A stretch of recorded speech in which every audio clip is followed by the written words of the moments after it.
Добро утро од Свети Климентовиот храм на Плаошник. Луката на словенската писменост. На големиот празник кога се подсетуваме на словенските просветители, светите Кирил и Методи, во ова јавување во утринската програма на македонската телевизија разговараме со професорот по македонски јазик Перчо Божиновски. Добро утро, Божиновски. Да ве запрашаме да ни кажете прво, а какво е значењето на македонскиот јазик?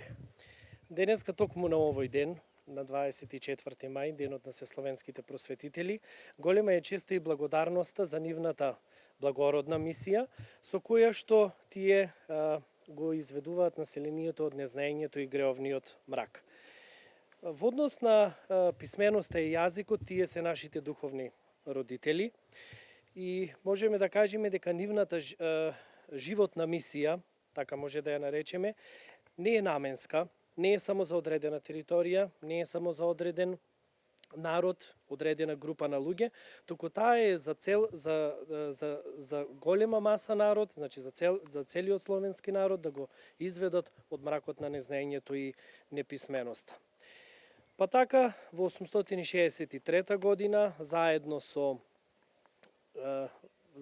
глаголицата, изборното евангелие, изборниот апостол и псалтирот тргнуваат во познатата моравска мисија, претходно нели во двете мисии, хазарската и сараценската мисија, со тоа што нели започнуваат и да им ги затнат, како што може да прочитаме устите на тријазичниците, пророчки укажувајќи им на тревливиот јазик и упатувајќи ги сите со писмо кон спасение.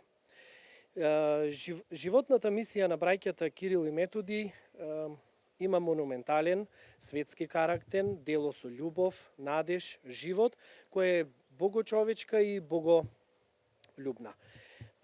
Што се однесува во однос на нивното продолжување и токму на Охридската книжевна школа, односно на седмочислениците и нивните продолжувачи на културата, можеме да кажеме дека ниту Плиска, ниту Преслав, ниту титулата епископ не ги предомислува да ја продолжат традицијата.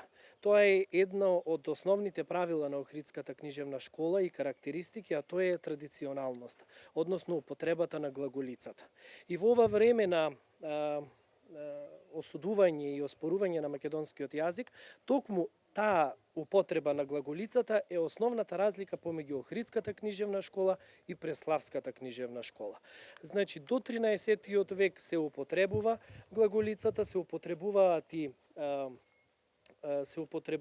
и падежите, исто така на оваа територија, а тоа може да го видиме од глаголските ракописи, како Зографското, Асемановото, Маринското евангелие, кои што покажуваат посебна карактеристика на старословенскиот јазик. И впрочем, нели македонскиот говор од околината на Солун, односно селата Сухо, Високо и Зарова, лежи во основата на старословенскиот јазик. Денес, Божиновски, ние сме сведоци на политички препукувања и негирање од страна на соседните земји во однос на македонскиот јазик. Која е пораката од вас како македонист? Употребата на мајчиниот јазик е основно човеково право и правото на самоопределување и на самоидентификување. Секој оној кој што со сила или присилно ќе се обиде тоа да го оспори, нема да успее. Нападите врз основа на самиот македонски јазик, меѓутоа и на народот и на општо на целата наша земја, не се првични. Тие датираат од многу порано, можеме да кажеме дека ето уште од 19 век големите пропагандисти на великобугарската традиција и застапници на таа теорија одат по два начина. Првиот начин е да се докаже дека македонците дејци не се македонци и не се изворно наши дејци, туку дека се плагиатори. Тоа е првата теза и втората теза е тезата со која што сакаат да докажат дека македонскиот јазик не е македонски. Меѓутоа, македонскиот јазик многу странски лингвисти го докажале, тргнувајќи од македонската теорија на старословенскиот јазик, на Ватрослав Облак и Ватрослав Јагик, со кој што нели изделуваат и посебно кажуваат дека во основата на старословенскиот јазик лежат македонските говори од околината на Солун, и како што читаме нели од панонските легенди, токму за браќата ќе слушниме, вие сте солуњани и чисто зборувате словенски. Значи не се случајно и тие туку така одбрани за да го носат просветителството. Тие напади, рековме дека одат на во два дела, кои што гледаме впрочем дека се случуваат и денес. Нападот на Мисирков, нападот на Блаже Конески, нападот на Дејците, на Прличев, на Миладиновци и на сите тие кои што нели биле застапници, многу добро знаеме, на посебен јазик и на посебна една земја.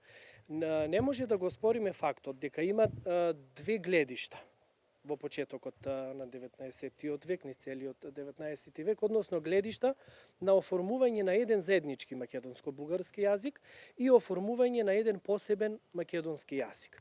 Како за жал на една одредена страна, меѓутоа за среќа на наша страна, победува гледиштето на македонистите, така наречени македонисти, влечејќи ги корените од лозарите, па понатаму нели сите цел тој 19 век, па до ден денес, значи дека победува гледиштето на формување на еден посебен македонски јазик, кој што со издавањето нели на книгата за македонските работи во 1903 година во Софија, Крсте Петков Мисирков, нели таму ги веќе почнува да ги кодифицира првите работи. И целосното тоа кодифицирање завршува нели на 2 август 1944 година на првото заседание на Асно во манастирот Свети Прохор Пчински, каде што македонскиот јазик е признаен за официјален. На 5 мај нели е признаена, е усвоена македонската азбука и на 7 јуни македонскиот правопис.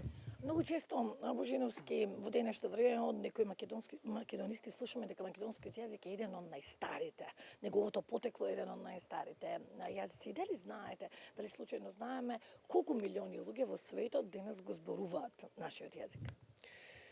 Точно така, имаме информации нели дека македонскиот јазик е еден од 10 најстари јазици во светот и тоа го потврдиле многу научници и го потврдиле како одделен јазик. Тоа го потврдиле и многу странски лингвисти, Бодуен де Куртене, Ватрослав Јагик, кој што нели со употребата на самите карактеристики кои што се посебни за македонскиот јазик, го изделиле како посебен. Знаејќи дека македонскиот јазик припаѓа во индоевропското јазично семејство според генеолошката класификација, а според типолошката класификација припаѓа на јазици од флексивен тип, додека пак не треба да заборавиме дека и според ареалната класификација припаѓа во јазиците од Балканскиот јазичен сојуз. Значи дека низ целиот овој континуум македонскиот јазик живее. Нормално, рековме дека кодификацијата ја доживува 1945, меѓутоа тоа не значи дека нели претходно не сме имале некаква форма. Впрочем, и проучувањата кои што сме ги имали и сме ги добиле на тој јазик, ја даваат таа карактеристика и на македонската варијанта. Замената на еровите, на вокалните, значи, ерови, замената на назалните носовки, понатаму деназализацијата на носовките, замената на консонантските групи т-ја и д-ја, кои што и ден денес ќе ги слушниме како свешча, межда, така натаму, и нели традиционалноста употребата на глаголицата. Во однос на говорителите, знаеме дека околу 6500 јазици нели се живи во однос на целиот свет, во однос на јазиците.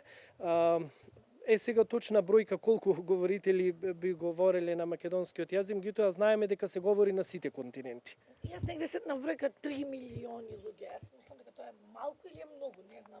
Да не се повеќе.